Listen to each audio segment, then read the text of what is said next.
Is it on? Maybe. Hello everyone, welcome back to our channel LT blogs. तो जैसे कि आपने title में पढ़ लिया होगा, आज की वीडियो SOP के बारे में होने वाली है, स्टेटमेंट ऑफ पर्पस। इस वीडियो में उसको प्रॉपर डिटेल में समझाएंगे, कैसे फ्रेम करना है, क्या क्या टिप्स होती हैं, किस किस वे में आपको लिखना है, एंड कौन कौन सी ऐसी चीज़ें हैं जिसकी वजह से आपका वीज़ा रिफ्यूज़ हो सकता है SOP की वजह से। सो इस वीडियो को पूरा एंड तक देखना। एंड ये वीडियो कंटिन्यूशन में जो हमने प्रीवियस 2 वीडियोस डाल रखे हैं visa process and visa documents पे, अगर वो नहीं देखी तो please check that out and let's continue this. और भाई वीडियो शुरू करने से पहले एक डिस्क्लेमर कि हमें ना बहुत सारे DMs आ रहे हैं एंड बहुत सारी कमेंट्स भी आ रहे हैं जिसमें लोग ना अपने अपने कोर्सेज़ के बारे में पूछ सकते हैं, ठीक है। तो देखो, हम खुद भी स्टूडेंट्स हैं, हमें इन्फॉर्मेशन है मैनेजमेंट कोर्सेज़ की, बिजनेस कोर्सेज़ की एंड IT कोर्सेज़ की, ठीक है, क्योंकि हमें फर्स्ट हैंड एक्सपीरियंस है इन चीज़ों में। अगर आप हमसे नर्सिंग कोर्सेज़ का पूछोगे, आर्किटेक्चर का पूछोगे, हमारी फील्ड के अलावा कुछ पूछोगे, तो हम आपको प्रिसाइज इन्फॉर्मेशन नहीं दे पाएंगे एंड एक को रिस्पॉन्ड करना इज़ नॉट ईजी, ठीक है। तो आई वुड सजेस्ट कि आप किसी काउंसलर या एजेंट से पूछो, क्योंकि वो हमेशा हमसे ज़्यादा एक्सपर्ट होंगे, हमसे ज़्यादा आपको इन डेप्थ नॉलेज दे पाएंगे। We can give you an overview of everything, but जो आपको इन डेप्थ इन्फॉर्मेशन जो आप चाह रहे हो, सब कुछ जो भी है वो आपको वो बेटर प्रोवाइड कर देंगे। So that's why just keep sure in mind. हाँ, बाकी हमारे जो रिलेटेड कोर्सेज से कोई भी इन्फॉर्मेशन है that you can ask us, will definitely help you out. बहुत लोगों को हमने हेल्प किया भी है इंस्टाग्राम पे, सो मेक श्योर आप उनसे लिंकअप कर लो। एंड अब बस वीडियो चालू करते हैं। तो भाई SOP लिखने से पहले सबसे ज़रूरी होती हैं 3 चीज़ें, ठीक है। ये 3 चीज़ें आप माइंड में रखना हमेशा, जब भी आप SOP लिख रहे हो, चाहे आप ड्राफ्ट कर रहे हो या फाइनल भेज रहे हो, just make sure you keep these 3 things in mind. सबसे पहली चीज़ देखो कि SOP आपकी एक बहुत ही पर्सनल चीज़ है जो हर बंदे की अलग होती है।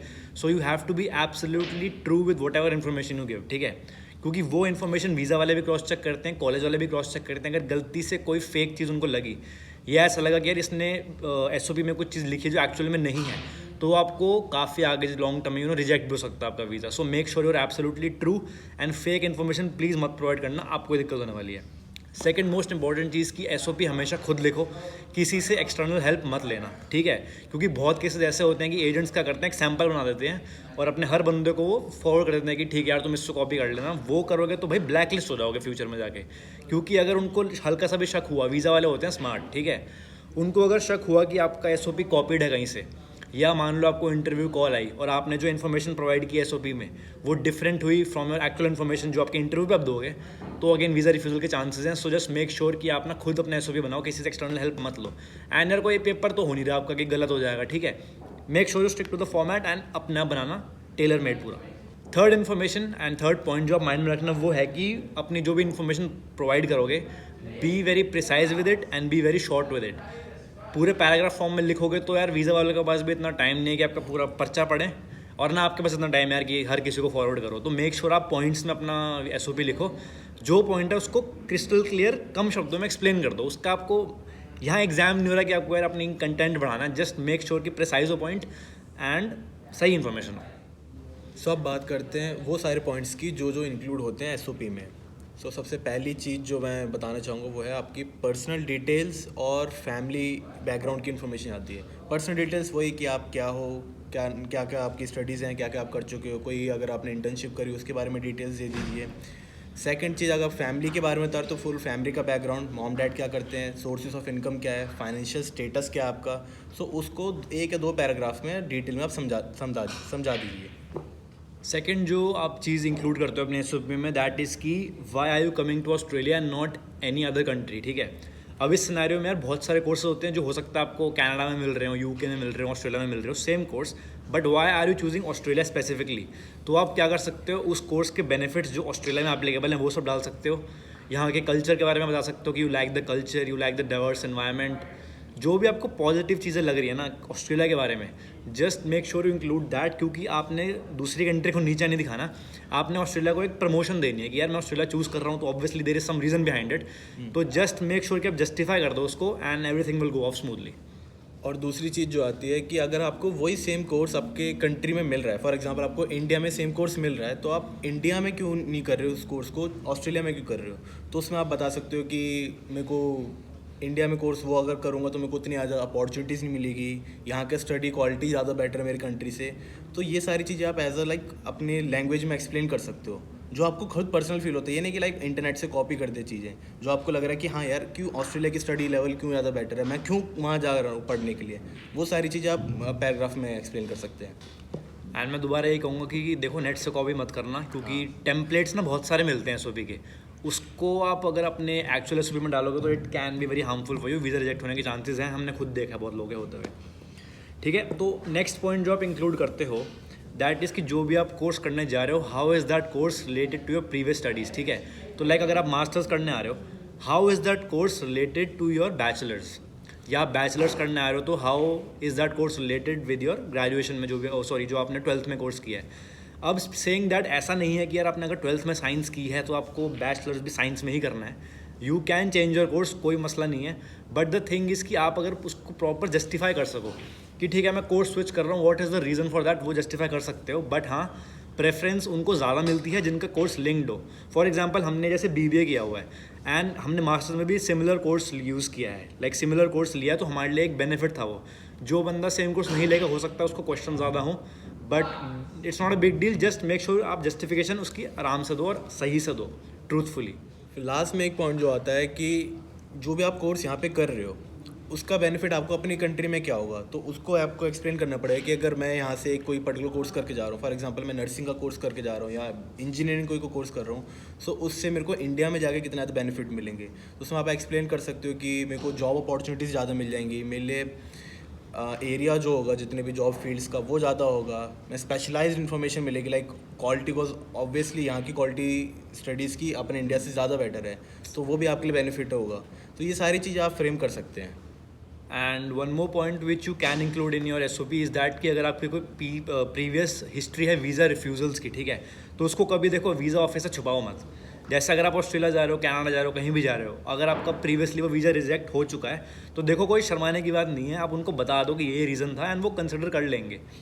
एंड अपार्ट फ्रॉम दिस, अगर आपकी बहुत प्रीवियस हिस्ट्री रही है ट्रैवलिंग की, लाइक अगर आप अब्रॉड बहुत कॉमन बेसिस पे ट्रैवल करते हो, ऑब्वियसली आपके पासपोर्ट में सारे स्टैम्प्स होते हैं, तो उस चीज़ को भी स्पेसिफाई कर देना एंड सपोर्टिंग डॉक्यूमेंट्स प्रोवाइड कर देना, it always is a benefit. देखो कुछ नुकसान तो हो नहीं रहा वो इन्फॉर्मेशन ऐड करने में, उल्टा आप उनको मोर क्लैरिटी दे रहे हो, आप ज़्यादा ट्रांसपेरेंसी दे रहे हो, तो I think this point can be included in SOP and आपको हाँ ओवरऑल बेनिफिट देगा आपको ये पॉइंट। और एक पॉइंट और आता है कि उसमें आपको एसओपी में ये भी मेंशन करना होता है कि आपको यहाँ पे कोर्स जो भी कर रहे हो उसके बाद आपको वहाँ जब अपनी कंट्री में जा रहे हो तो कोई रीज़न क्या है, आप दोबारा रिटर्न करने का आपको रीज़न दिखाना होता है। फॉर एग्जांपल अगर आपको कोई इंडिया में बिजनेस है तो वो दिखा सकते हैं कि हाँ मैं यहाँ पे कोर्स कर रहा हूँ, उसके बाद मैं अपना अपना बिजनेस को ही कंटिन्यू करूँगा, तो आप वो भी मेंशन कर सकते हैं। एंड एक और चीज़, पीआर, मान लो अगर आपका टारगेट है भी ना या पीआर लेने का, पीआर भाई वर्ड ना एसओपी में मेंशन मत करना, दूर दूर रखना, क्योंकि वीज़ा वालों को लगता है कि यार ये बंदा यहाँ आ रहा है, यंग बंदा है, ठीक है, 19, 20, 21, ये इनका मोटिव होता है सेटल होने का, ठीक है, तो आप उनको ऐसे शो करो कि ठीक है ये कोर्स है कर लिया, अब मैं इंडिया जाके इसमें काम मतलब इसमें जॉब पकड़ूंगा। इंडिया मत जवाब, वो आपके ऊपर है, ठीक है। ऑब्वियसली यहाँ जो बंदा आता है उसका मैक्सिमम यही होता है कि यार पीआर लेना है, तो पीआर वर्ड प्लीज़ हट के रहना इससे। एजेंट जो मर्जी बोले, PR word, permanent residency, settlement, ये वर्ड यूज़ मत करना अपने एसओपी में। एंड एक और टिप मैं देना चाहूँगा कि जैसे कोई आपकी पर्सनल अचीवमेंट है, for example extra curricular activities में आपने कहीं अच्छे लेवल पे खेला हो या नेशनल लेवल पे खेले हो तो वो भी आप मेंशन कर सकते हो, या अगर आपने कोई डिजिटल कोर्स करा हुआ है जो आपको आगे जाके सिमिलर कोर्स में जो भी आप यहाँ पढ़ने आ रहे हो उसमें बेनिफिट होगा, तो वो सारी चीज़ें आप मेंशन कर सकते हो जिससे आपको एसओपी में बहुत बेनिफिट मिलेगा। वीज़ा ऑफिसर ये सारी चीज़ को कंसिडर करते हैं। प्लस अगर आप उसी कोर्स में मास्टर्स कर रहे हो, बैचलर करने जा रहे हो, तो उनको लगता है कि इस बंदे के पास ऑलरेडी बिफोर हैंड एक्सपीरियंस कुछ ना कुछ तो है ही, ठीक है।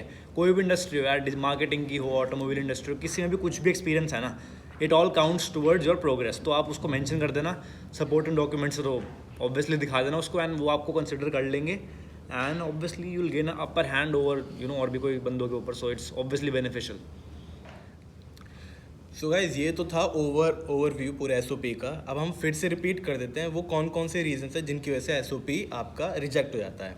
तो सबसे पहला पॉइंट तो होता है कॉपीड, इंटरनेट से कॉपी कर लिया टेम्पलेट्स, वो चेप देते हैं एसओपी में।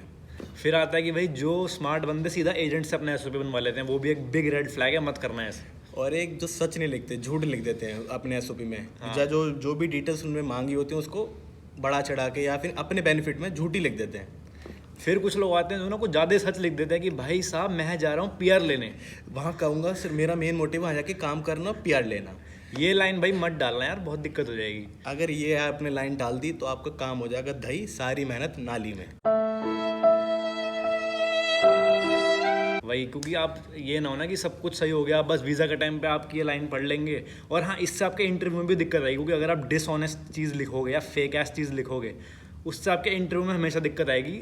कुछ भी गड़बड़ होगी तो they will hold you accountable, ठीक है। तो make sure you stay in those white lines. तो इसलिए हम बार बार रिपीट करके बोल रहे हैं, खुद लिखना, किसी और से मत लिखवाना। जो तुम फील कर रहे हो, जो तुम्हारे रीजंस हैं वहाँ जाने के, वो कोर्स करने के, उनको लिखो, ताकि अगर आपका इंटरव्यू हुआ तो आप उसके लिए प्रिपेयर्ड रहोगे और वीज़ा कैंसिल होने के चांसेस होंगे एकदम कम।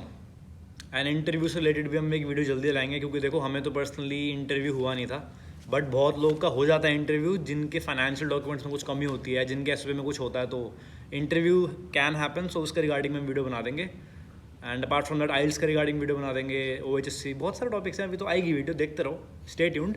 पूरे वीज़ा प्रोसेस में जो जो चीज़ें इंक्लूड होने वाली ना, उन सबकी डिटेल इन्फॉर्मेशन मिलेगी आपको। बस चैनल को देखते रहें, सब्सक्राइब करते रहें and Keep keep sharing. Sharing it. So मिलते हैं नेक्स्ट वीडियो में very soon. See you guys. See ya.